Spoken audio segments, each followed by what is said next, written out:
오늘은 시편 34편에서 34편 1절에서 9절의 말씀을 가지고 더 타임 이즈 나우라는 제목으로 말씀을 나누겠습니다. 이번 주 화요일에 교역자 단톡방에 글이 하나 올라왔습니다. 교회가 정전이 되어서 방송 시스템이 문제가 있으니 수요 예배 전에 조금 일찍 와서 점검이 좀 필요하다라는 글이었어요. 이 글을 읽으면서 정전이라는 단어를 오랜만에 봤던 것 같다는 생각을 했고, 그리고 저의 옛날을 조금 생각해 봤던 것 같습니다. 저는 어린 시절에 정전이 조금 잘 되는 집에서 살았거든요. 근데 정전이 잘 되는 것을 사실 내심 기뻐했습니다. 그 정전이 되면요, 지금은 사실은 집집마다 촛불, 그 초를 두진 않아요. 기억하십니까? 이만한 초 기억하세요? 그 엄청 큰 초가 있는데 집집마다 초를 두진 않는데 옛날에는 초를 두면서 살았어요. 이렇게 손에 잘 보이는 곳이나 아니면은 꼭 접시가 있는 곳, 식당 그 이제 주방에 보면은 그런데 항상 초를 두고 살았었는데 그 초에 불을 켤 수 있는 시간이 유일하게 정전이 된 시간 그때였습니다. 제가 그러면 안 됐었는데 어릴 때부터 불장난을 조금 좋아했었거든요. 여러분 기억하십니까? 노란 장판? 제가 집에서 노란 장판을 몇 번 태워 먹었거든요. 불장난 때문에. 그러면 안 되는데. 근데 어머니께 유일하게 합법적으로 그 초에 불을 붙일 수 있는 시간이 바로 정전이 일어나는 그때였습니다. 물론 생일 케이크를 위해서 초를 붙일 수 있는 시간도 있었지만 초에 제가 불을 붙일 수 있다라는 그 순간이 있는 시간이 유일하게 정전이 일어날 때였다. 그 정전이라는 단어를 보면서 그때가 좀 생각났던 것 같아요. 근데 촛불은요, 이렇게 밝은 곳에서는 촛불이 영향이 없습니다. 아무리 초를 밝게 켜도요, 이 랜턴 하나보다도 밝기가 적을 거예요. 그래서 촛불은 어둠 가운데 있을 때 그 초가 굉장히 밝게 빛나고 많은 사람들에게는 한 점처럼 보이지만 주변을 비추고 누군가에게는 따뜻한 이미지를 주고 누군가에게는 따뜻한 열기를 내뿜는 불이 되는 거죠. 어두운 곳에 있어야 촛불은요 더욱더 선명하게 빛을 발하고 어둠을 밝힙니다. 이처럼 어떠한 상황이어야 선명하게 볼 수 있는 것이 있어요. 이러한 것은 어둠 가운데 촛불뿐만이 아닙니다. 여러분 커피 혹시 좋아하십니까? 커피? 저는 커피를 굉장히 좋아하는데 사실 커피를 맛으로 먹는 타입은 아닙니다. 저는 커피를 자주 마시지만 맛있어서 먹는 게 아니라 그 커피 향이 좋아서 마시거나 아니면 이제 누군가와 대화를 해야 되는데 마셔야 될 티가 있어야 되는 상황 가운데 커피를 마셔요. 저는 얼어 죽어도 아이스를 마시는 얼죽아이기 때문에 저는 무조건 겨울에도 아이스를 마시거든요.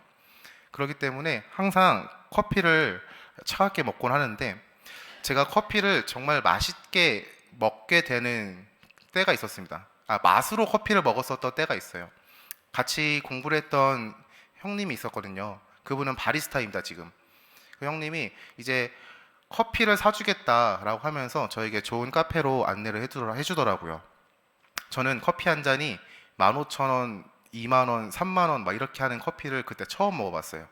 호텔에서도 그런 커피를 안 먹어봤는데 그 커피를 마시는데 형님이 이런 말씀 하시는 거예요. 커피를 진짜 맛있게 먹고 싶으면은 케이크랑 먹어야 한다 하시면서 케이크 하나를 사주시면서 제 앞에 15,000원짜리 아이스 아메리카노, 25,000원짜리 아이스 아메리카노, 7,000원짜리 케이크가 있는 거예요. 케이크를 먹고 커피를 마시니까요, 그 향이 도드라지고 그리고 그 맛이 느껴지더라고요. 평소에는 그냥 커피를 마셨을 때는 그냥 좋은 향이구나, 커피 향이구나라고 생각했었는데 케이크랑 함께 먹으니까 입안에 단맛이 도니까요, 그 쓴맛이 더욱더 도드라지고 커피 향이 더 진하게 느껴졌다라고 저는 그렇게 기억하고 있습니다.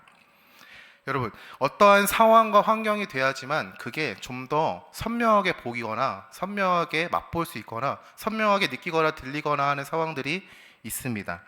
이러한 모습들은요, 우리가 하나님의 선하심을 바라보는 것에 있어서도요 똑같이 적용이 된다라고 성경은 이야기하고 있어요. 우리가 어떠한 상황 가운데 더 선명하게 볼 수 있고 맛볼 수 있는데 그것은요 하나님의 선하심을 향해서도 마찬가지입니다. 하나님의 선하심을 맛보고 그것을 누리고 그것 가운데 우리가 함께 기뻐하며 나아가는 그 순간도 우리에게 찾아오는 상황과 환경 가운데 있어서 우리는요 그것을 더욱더 선명하게 바라볼 수 있고 기쁜 마음으로 그것을 누릴 수 있다라는 거예요. 오늘은요 시편 34편의 말씀을 통해서 그 은혜가 무엇인지를 함께 나누길 바랍니다. 오늘의 말씀은요, 다윗이 지은 시라고 이야기는 합니다.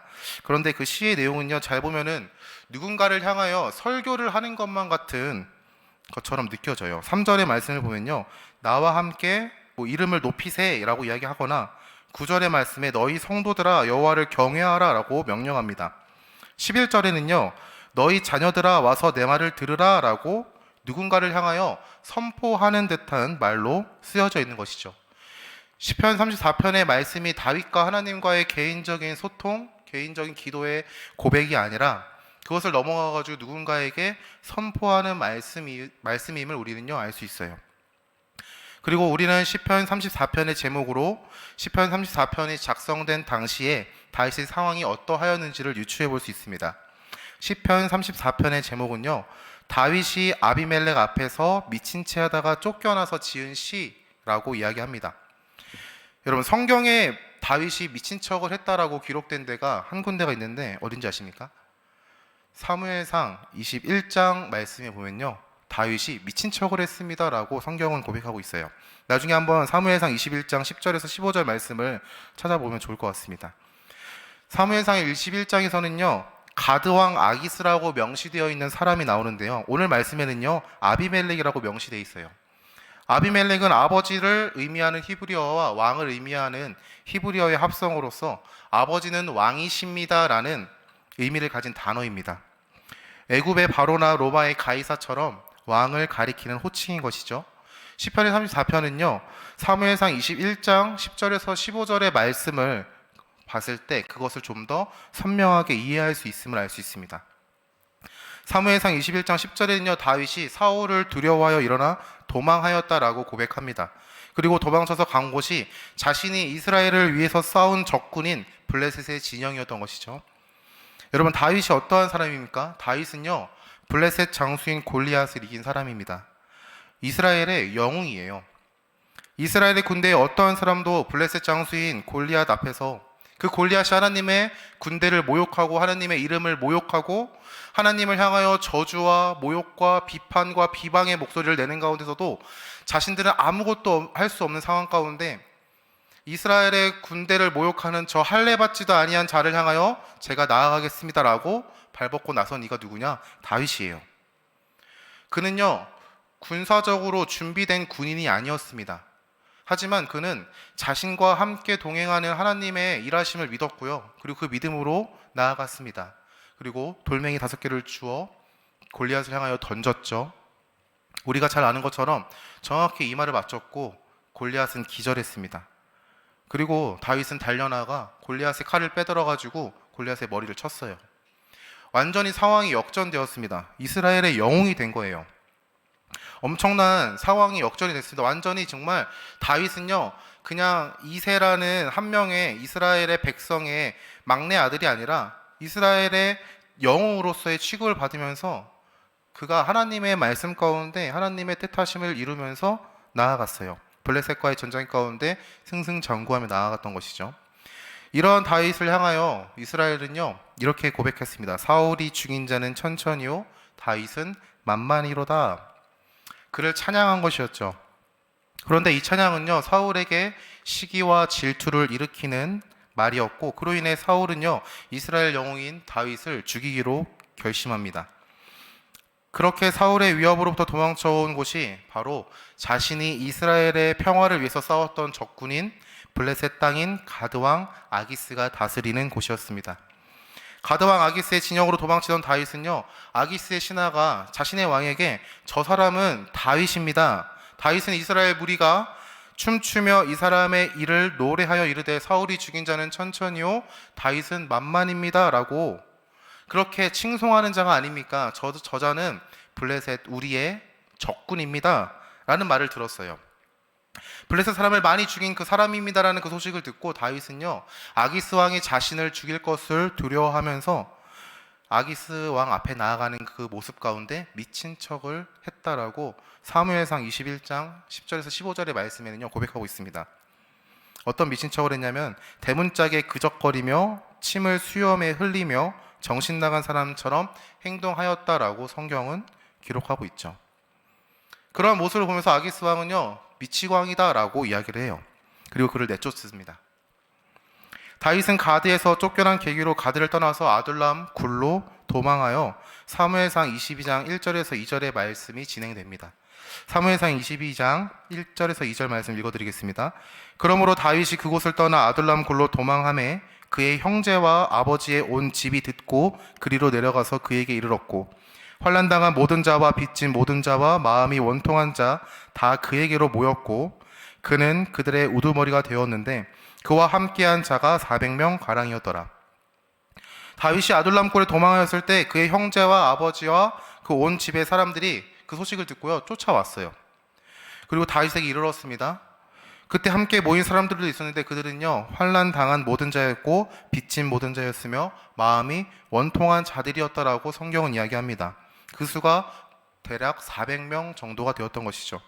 다윗은 이들 앞에서 오늘 시편 34편의 말씀을 선포합니다. 시편 34편 1절에서 2절의 말씀을 보면요 다윗은요 하나님을 찬양한다는 사실을 알 수 있어요.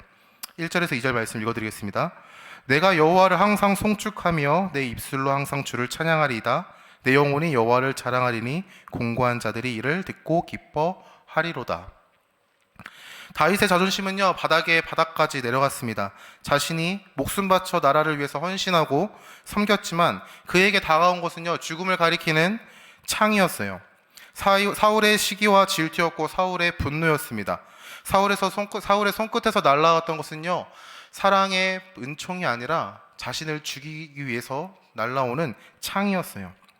그것으로부터 도망쳤던 곳은요 자신이 나라를 위해서 싸웠던 블레셋 진영이었고 그곳 가운데서 살기 위해서 미친 척을 하면서 도망쳤어야만 했습니다.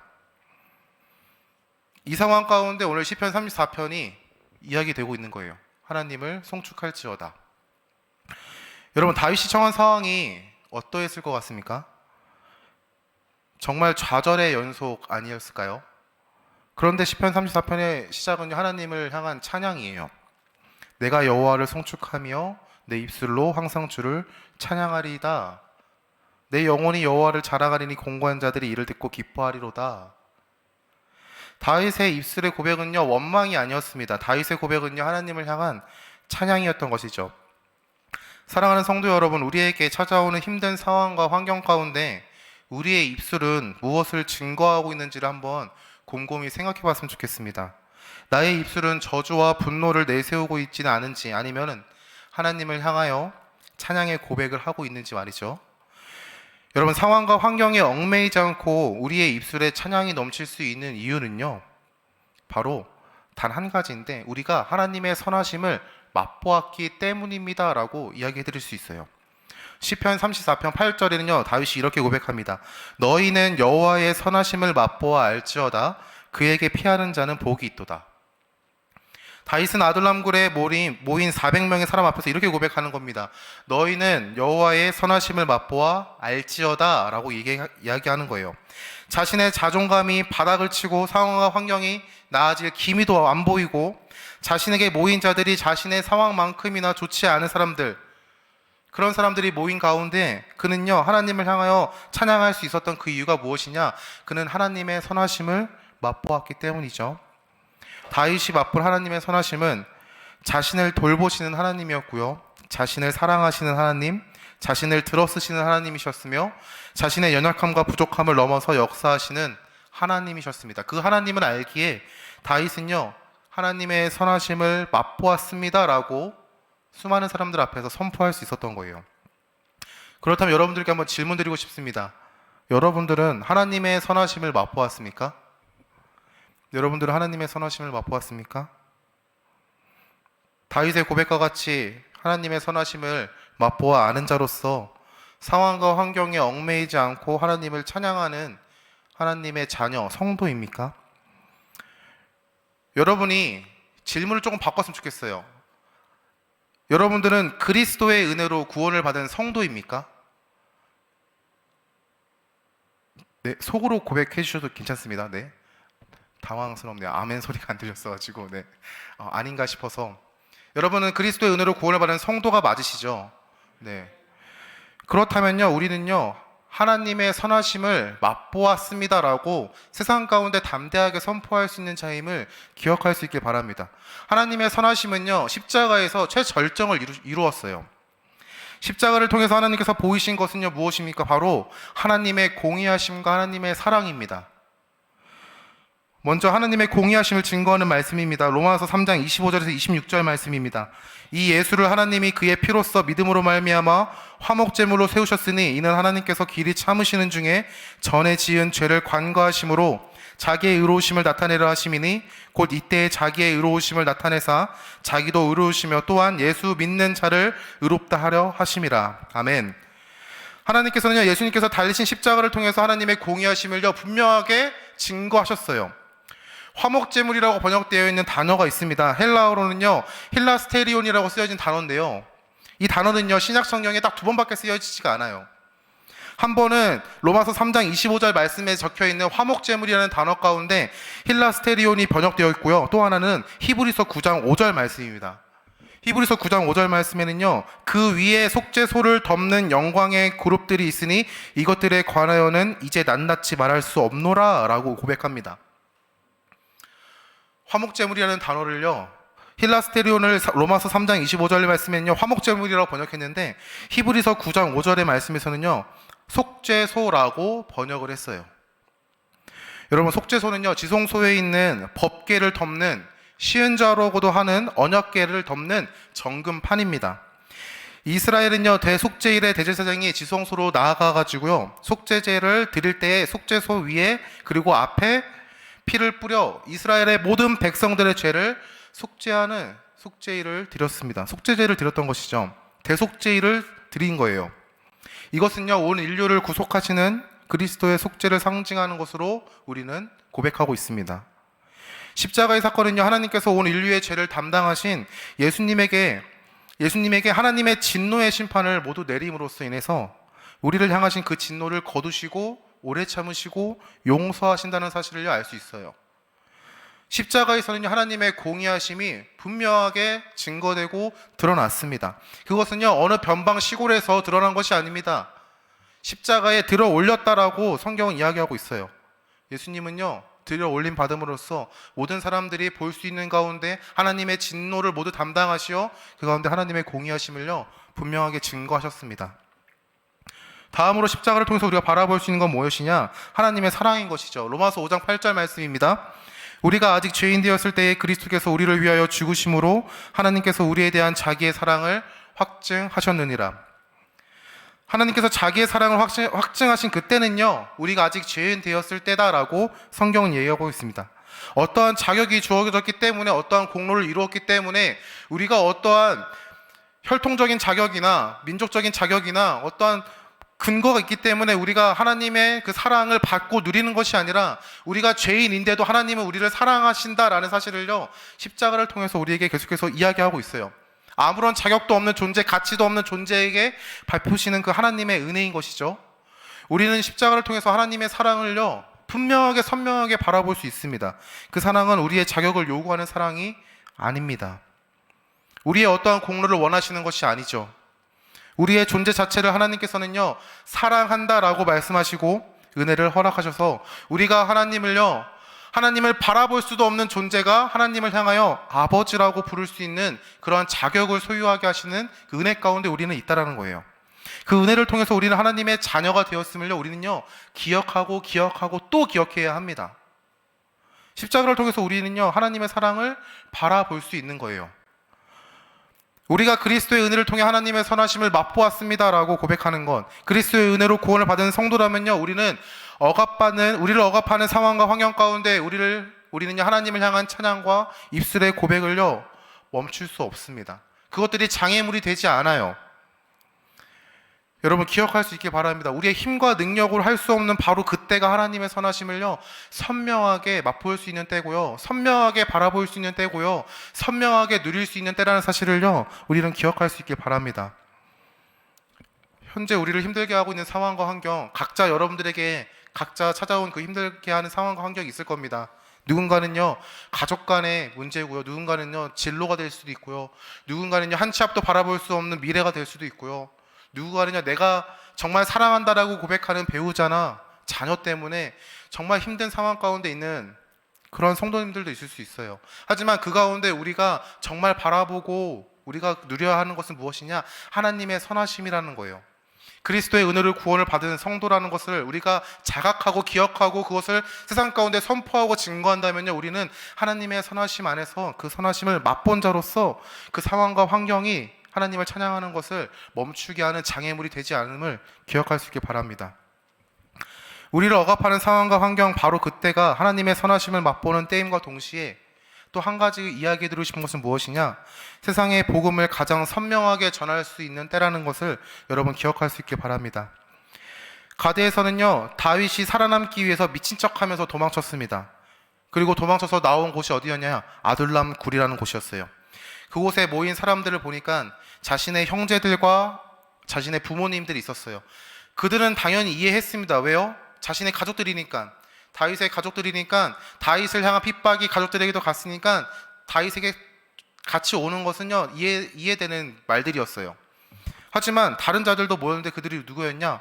바로 환난 당한 모든 자와 빚진 모든 자와 마음이 원통한 자들이다라고 성경은 얘기하고 있습니다. 400명이나 되는 사람 앞에서 시편 34편의 메시지가 선포되는 것이죠. 다윗의 선포는요, 단순하게 하나님은 이러한 분이라며 선포를 한 것을 넘어가지고요, 그들의 마음을 위로하고 그들의 상황과 환경을 뛰어넘어 선하신 하나님을 맛보게 하는 그러한 선포가 되었을 것입니다. 다윗의 선포는 하나님의 선하심을 드러내며 하나님의 일하심에 대한 기대와 소망을 품게 하는 믿음의 선포였던 것이죠. 다윗이라는 사람의 대단함을 드러낸 것이 아니라 다윗도 상황과 환경이 자신의 무기력함과 자신의 자존감이 바닥을 치는 그 상황 가운데서도 자신에게 역사하실 그 하나님을 바라보며 그 선하심을 맛본 자로서 자신에게 찾아온 자들을 향하여 하나님의 선하심을 증거하고 있습니다. 사랑하는 성도 여러분, 우리의 상황과 환경이 나를 억압하는 것 가운데 선포되는 그 입술의 고백이 나의 신앙을 드러낸다는 사실을 아십니까? 힘들고 어려운 상황 가운데 늘어나는 그 불평과 불만, 원망의 목소리를 듣고요, 세상 사람들은 하나님이 어떠한 분인지를 오해합니다. 하나님은 자기 백성을 버리는 신, 하나님은 이러한 상황에서도 아무런 힘도 없고 아무것도 할 수 없는 신이라고 오해를 하는 것이죠. 저희 어머니가 보지 않길 바라지만 저희 동생이 저희 어머니의 잘못된 신앙의 모습을 보고 교회가 가기 싫대요.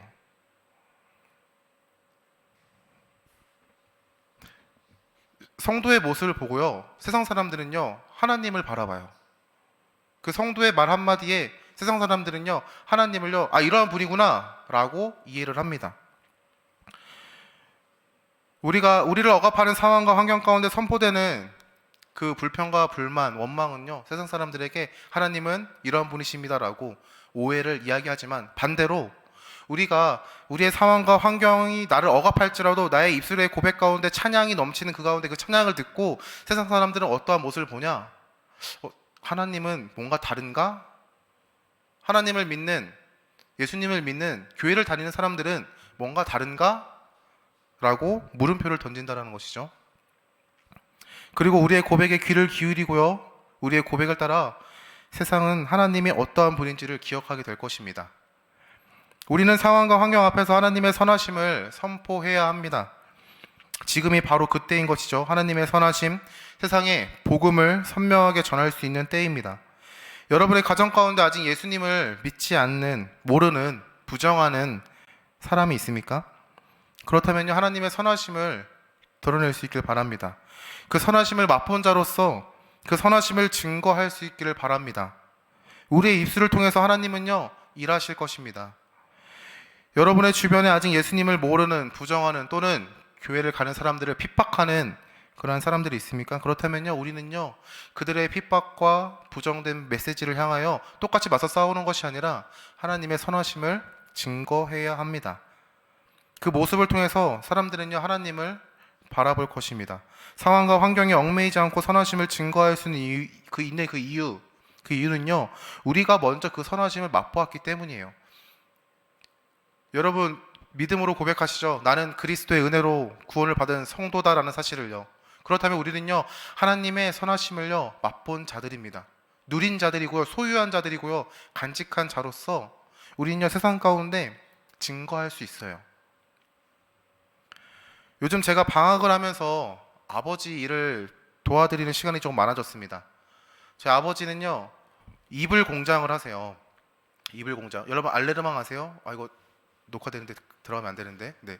알레르망 있습니다. 그거에서 이렇게 뭘 만드는 이불 패드, 침대 패드를 만드는 일을 하세요. 수요일하고 토요일하고 주일 빼고는 제가 매일 출근을 하는 것 같아요. 근데 그 침대 패드를 만드는 것에 있어가지고 천을 이용하니까 아, 별거 아니겠구나라고 생각할 수 있겠는데 그 원단의 무게가 하나가 25kg에서 35kg 정도 된다고 합니다. 차라리 몰랐으면 나았을 텐데 알고 바라보니까요 그렇게 일이 하기 싫은 거예요. 하여튼 그게 원단이 막 들어와요. 근데 어제는요 원단이 180개가 들어왔어요. 무식하죠. 180개를 한 번에 저희가 주문한 건 아닌데 그리고 그쪽에서 보낸 거니까. 날씨도 너무 덥고 습하고 어제는 비도 와가지고 이래저래 짜증도 나고 힘들고 한데 그것을 다 옮기고 나니까요 옷이 땀으로 싹 젖더라고요. 그런 상황 가운데 스스로에게 한번 질문을 좀 던져봤습니다. 내가 왜 이런 고생을 사서 하고 있는가? 내가 돈이 없어서 그런가? 학비가 부족해서 그런가? 아닌데 나는 왜 이걸 하고 있지? 저는 매일 힘들 때면요 스스로에게 이유를 묻고요 하나님께 이유를 묻는 것 같아요. 이 상황이 너무 힘들어가지고 하나님 제가 이거 왜 해야 합니까? 너무 힘든데요? 이렇게까지 힘들 줄을 분명 알긴 알았지만 너무 힘듭니다. 그리고 하나님께서 이 일을 하게 하신 그 이유를요 다시 한번 생각하게 하세요. 그 이유가 무엇이냐? 교만하지 않기 위해서 나를 이곳에 보내셨지라는 거예요. 여러분 교회를 섬기다 보면요 성도님들께서 저를 향하여 불러주시는 호칭 그리고 섬김, 사랑의 표현 그런 것들을 들을 때면요 어느 순간 제가 뭔가라도 된 것 마냥 으쓱해집니다. 착각하고 교만해지는 것이죠. 조금 신학교에서 뭔가 좀 더 배웠다고 성경을 좀 더 안다고 신학적인 이론을 조금 안다고 어떤 성도님들의 은혜의 간증이나 이런 걸 들을 때마다 제 마음 가운데서는 이러면 안 되는데 저거는 기억주의 신학적으로 틀린 거야 그러면 안 되는데 그러한 마음들이 올라오더라고요. 제 마음 가운데 아 저것은 이러한 것 때문에 옳지 않아 라고 해서 계속 뭔가 올라와요. 교만함들이 올라오는 것이죠. 그런 것을 하나님께서 아시고 저를 이곳에 보내셨지라는 사실을 다시 한번 깨닫게 하셨습니다. 마음 가운데는 교만을요 꺾으시는 거예요. 그 무거운 물건을 옮기면서 너무 힘들어요. 때로는요 입술 가운데 너무 힘드니까 하기 싫다라는 말도 막 나옵니다. 근데 하나님께서는요 그 이유를 생각나게 하시면서 제 입술 가운데 찬양을 붙이세요. 근데 그 찬양이 음정 박자가 맞는 찬양이 아니에요. 예를 들면 뭐 주와 같이 길 가는 걸 해야 되는데 주와 같이 길 가는 것 이렇게 찬양을 합니다. 너무 힘들어서 그래요. 이런 찬양 가운데 정말 신기한 건 뭔지 아세요? 그렇게 물건을 가지고 오신 기사님들이 그 음정 박자도 맞지 않은 그 찬양을 들으시면서 혹시 교회 다녀요? 라고 물어봐요. 신기하죠? 내가 노래를 잘하는 스타일은 아닌데 왜 어떻게 알지? 라는 생각도 하면서 어떻게 그걸 맞추시지? 근데 그 질문은 저한테 왔는데 그 질문에 대한 답변은요 저희 아버지가 하세요. 제 아들인데 목사 될 사람이에요. 그러니까 제가 하는 게 아니라 아버지께서 답변을 하시는 것이죠.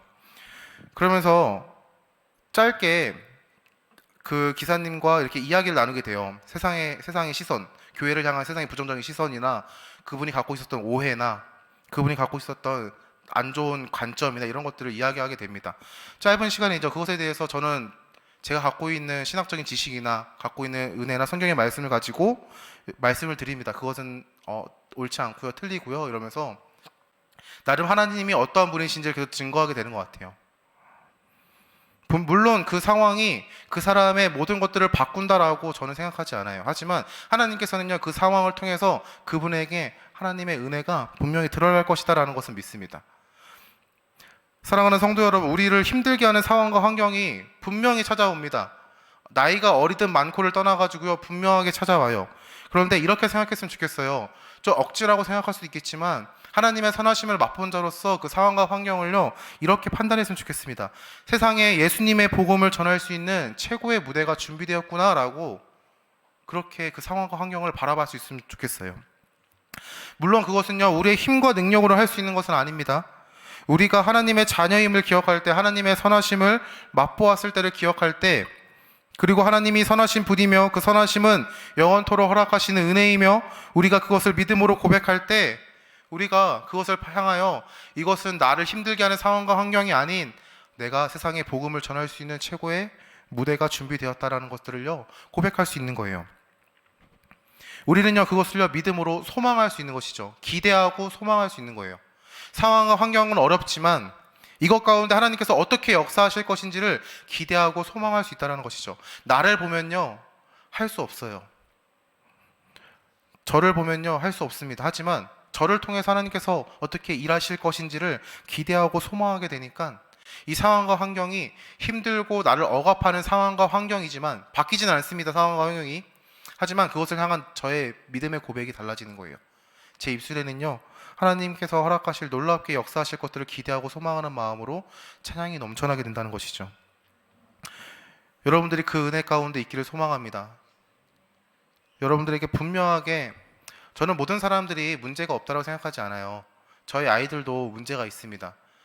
우리 아이들도 저한테 와서 이렇게 질문하는 친구들 많아요. 뭐 먹고 살죠? 여러분, 죄송합니다. 고작이라고 하면 안 되죠? 이제 10대의 아이들이 자신의 미래를 걱정합니다. 뭐 먹고 살죠? 라고. 뭘 하고 살죠? 라고. 어른들은 더 많은 것들을 가지고 걱정하겠죠. 더 현실 가운데 더 가까이 붙어 있으니까요. 정말 어린 친구들도 이렇게 걱정해요. 내일 수행평가가 있는데 그 수행평가를 어떻게 해야 되죠? 그리고 이렇게 말하죠. 학교 가기 싫어요. 그 가운데 제가 해줄 수 있는 말은요, 우리 하나님의 선하심을 한번 믿어보자.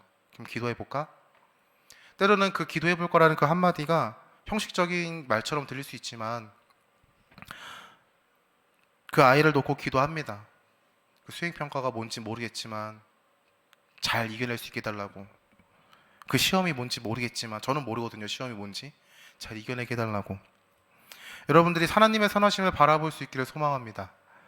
말씀을 마치겠습니다. 여러분에게 찾아온 부정적인 상황과 환경은 무엇입니까? 사람과의 관계가 될 수도 있고요. 물질적인 부분이나 건강, 또는 계획대로 진행되지 않는 그러한 상황일 수도 있습니다. 누군가의 오해로 인해서 억울한 일을 당하고 있는 상황일 수도 있죠. 그것도 아니면은 아무것도 할 수 없는 자신의 연약함을 바라보는 지금 이 순간일 수도 있습니다. 어떠한 상황과 환경이어도 그때가 바로 하나님의 선하심을 선명하게 바라볼 수 있는 그때임을 기억할 수 있길 바랍니다. 그리고 그때가 복음을 선명하게 전할 수 있는 때임을 기억할 수 있길 바랍니다.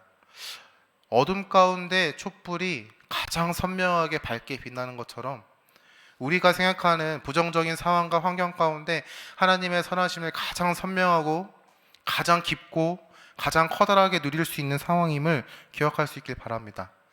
가장 먼저 전제되어야 될 것은요, 우리가 어떠한 존재인지를 잊지 않는 거예요. 우리는요, 가장 최절정의 하나님의 선하심을 맛본 존재라는 사실을요, 잊지 않기 바랍니다. 여러분들은 그리스도의 은혜로 구원을 받은 성도입니다. 맞으시죠? 그렇다면요, 우리는요, 하나님의 선하심을요, 바라볼 자격을 소유한 자입니다. 그리고 그 안에 하나님의 은혜를 누릴 것을 하나님께서 초청하셨어요. 그 은혜 가운데 하나님의 선하심을 바라보며 하나님의 선하심을 고백하는 더시티 사랑의 교회 모든 성도님들 될 수 있기를 주님의 이름으로 축원합니다.